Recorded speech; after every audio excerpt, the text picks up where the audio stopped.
In 1793, France had a lot of political unrest. The threat of a governmental overthrow was so big that, in frightening some of the influential leaders, among these leaders was the French lawyer and politician Maximilien Robespierre. The Terror consisted of mass executions in an attempt to subdue the unrest.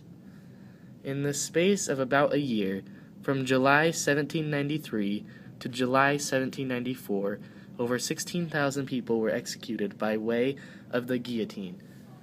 There were almost 3,000 deaths in the city of Paris alone, with about 30,000 deaths in the entire country of France. The guillotine was the new favorite way of execution for a few reasons. Number 1. The previous way, the classic guy in a hood cutting off your head with an axe, took too long and almost always took more than one swing. Number 2.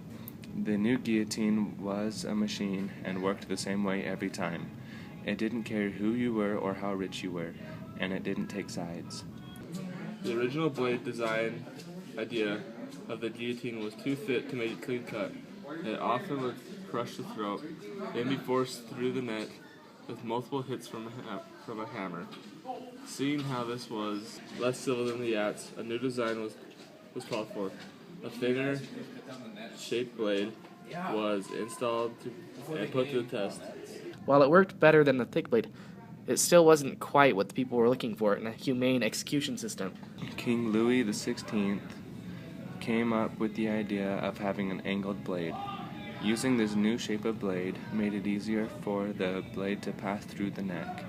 Depending on the speed of the falling blade, it could cut a clean line through a person in less than a tenth of a second. This called for a fairly instantaneous death.